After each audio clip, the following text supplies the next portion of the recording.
Bismillahirrahmanirrahim. Assalamualaikum warahmatullahi wabarakatuh. Waalaikumsalam. Alhamdulillahirrabbilalamin. Allahumma sholli ala sayyidina Muhammadin wa ala alihi wa sahbihi ajma'in. Alhamdulillah, bersyukur kepada Allah subhanahu wa ta'ala. Di kesempatan yang berbahagia ini kembali kami menyapa di Majelis Yas'alunaka Islam Solusi Kehidupan bersama Syekhuna Syekh Surahman Hidayat. Assalamualaikum. Kami ucapkan banyak-banyak terima kasih kepada para pemirsa yang telah menyampaikan pertanyaannya kepada kami. Mudah-mudahan menjadi asbab ilmu kita bersama dan menambah wawasan keislaman. Ya. Baik, pertanyaan yang pertama datang dari Bapak Kubil ya, yang menanyakan, Assalamualaikum Pak Haji, apa memang boleh jika kita sedang junub tidak berwudu dulu tapi membuatkan susu formula untuk anak? Dalam keadaan junub buat susu untuk anak. Bismillahirrahmanirrahim. Wassalatu wassalamu ala asyrofil mursalin wa ala alihi wa sahbihi ajma'in wa ba'du. Orang yang junub, apa yang boleh dan apa yang tidak boleh? Ya, yang tidak boleh yaitu tentu membaca Al-Quran secara teks ya kan? Pegang misalnya. Bukan zikir. Kalau dia hafal murojaah tapi tidak ditalafuzkan, itu boleh. Oh, boleh. Karena itu termasuk zikir. Zikir itu kan bisa talafuz, bisa tidak. Kalau Al-Quran dibaca dengan talafuz berarti kan membaca Al-Quran dari situ. Juga tentu saja sholat ya, juga masuk ke masjid kan, itu ya kan. Yang diharuskan suci dari hadas besar. Kalau wudhu itu ya kaitannya dengan ya sunat orang itu kalau sudah makan ya mau makan lagi itu ada anjuran ya wudhu untuk lebih bersih ya kan. Junub atau tidak junub, jadi tidak ada kaitannya junub atau tidak junub. Walaupun orang junub tidak wudhu lalu makan atau memberi makan kepada putranya, itu boleh. Boleh. Dalam hal ini buat susu berarti boleh. Buat ya? Susu apalagi kan.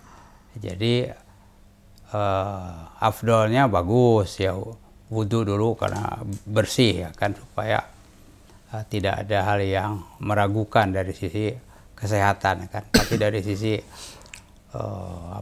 ibadahnya boleh begitu kan, insyaallah. Wallahu a'lam. Baik, terima kasih atas penjelasannya.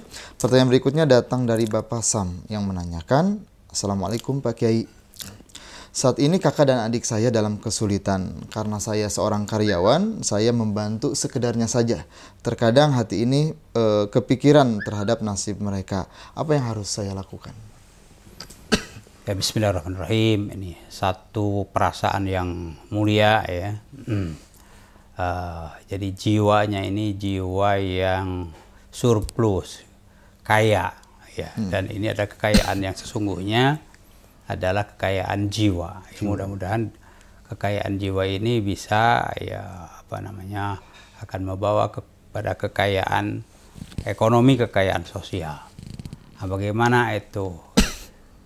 Ya, tentu saja perhatian kepada saudara-saudara ini, apakah mereka bagaimana kehidupannya ya, karena itu satu perasaan yang bagus.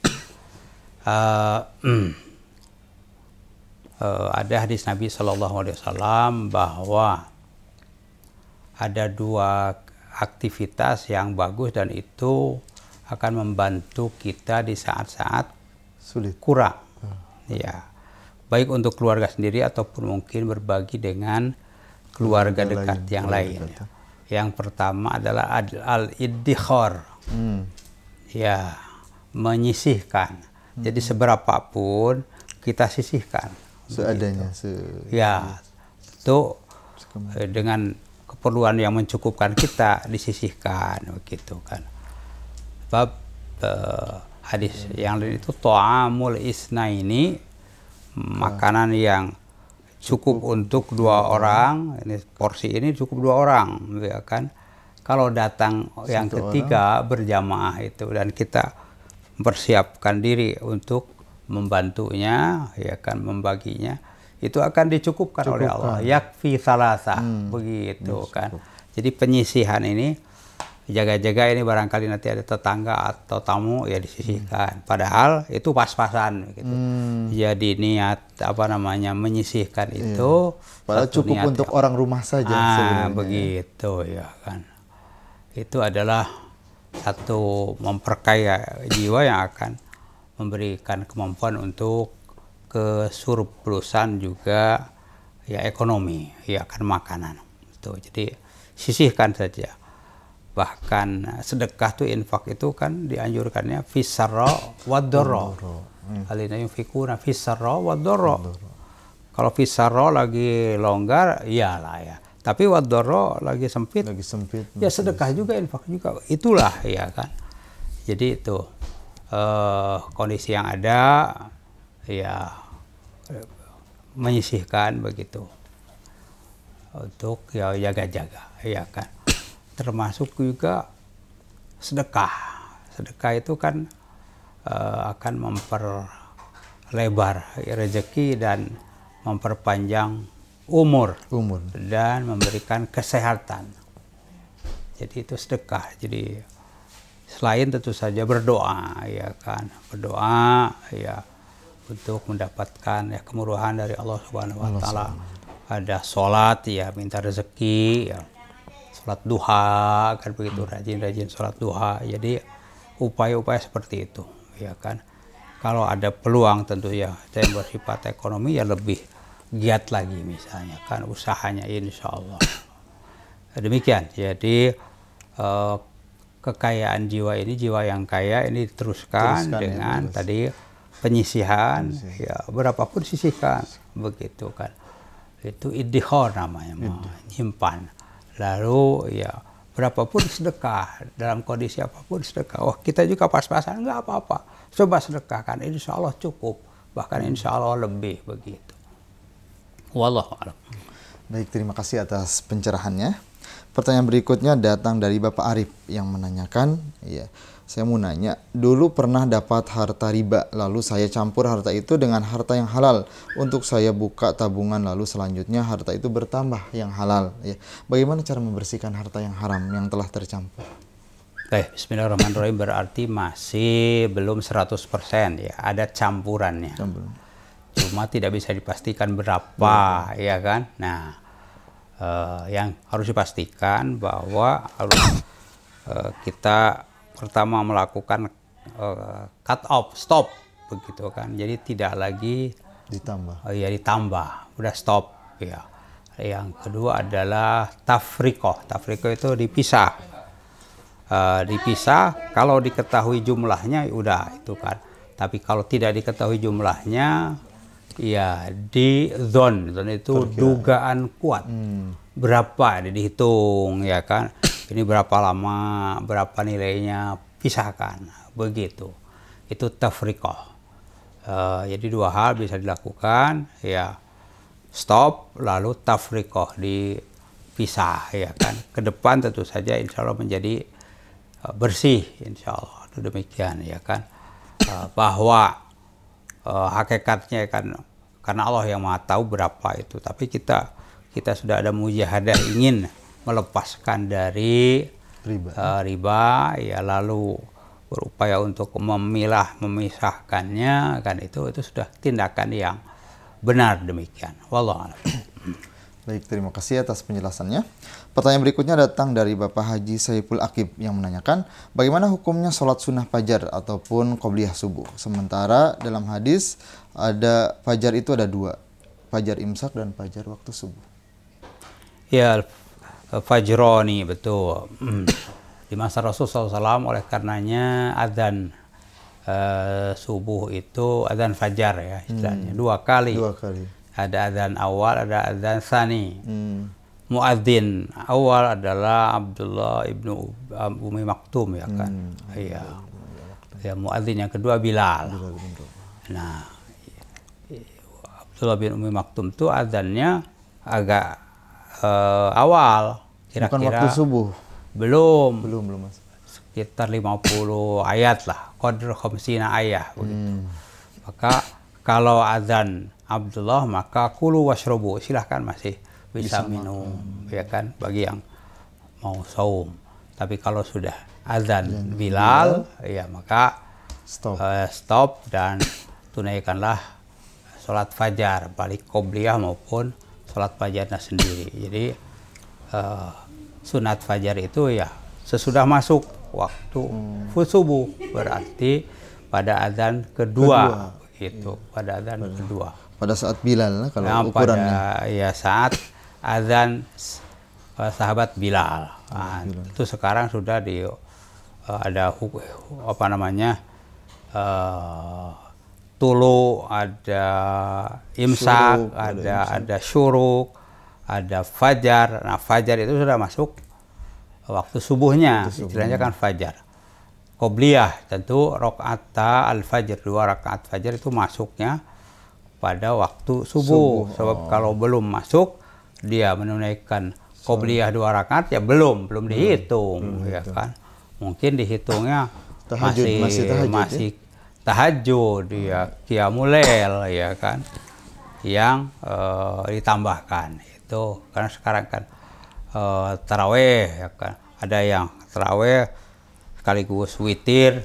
Nah, nanti malam-malam bagaimana? Sebab ada hadis ya la witroni filailah, tidak ada 2 kali witir.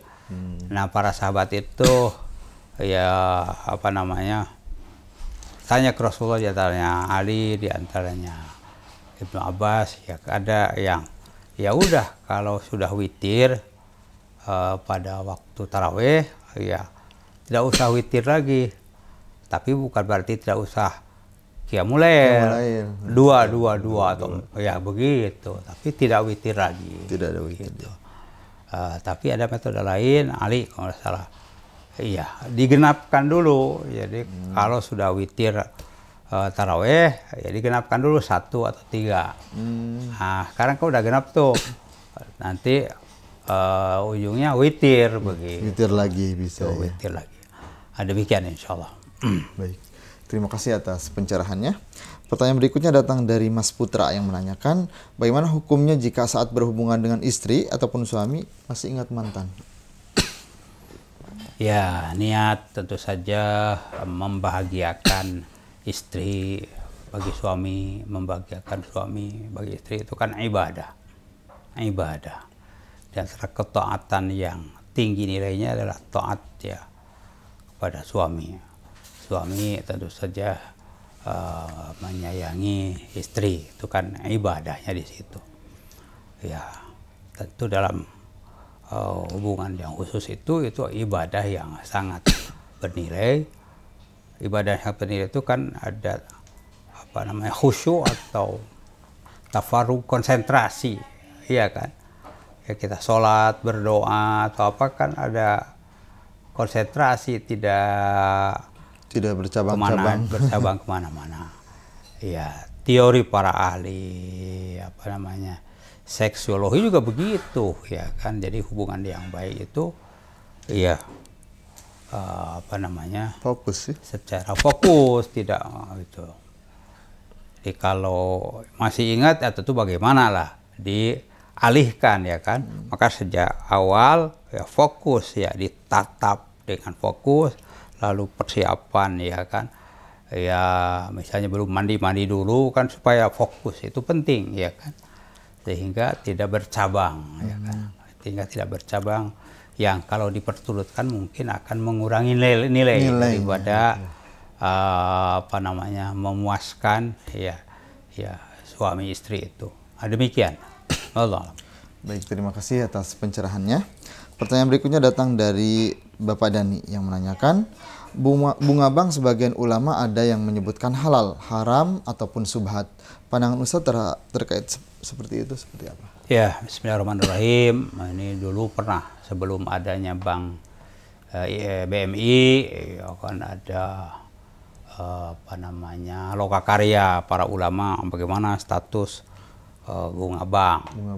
Ya ada 3 pendapat, tapi mayoritas yang mengatakan bahwa bunga bank itu riba, ya. Sebab definisi riba itu adalah ziyadah atas utang, sebagai imbalan waktu. Gitu.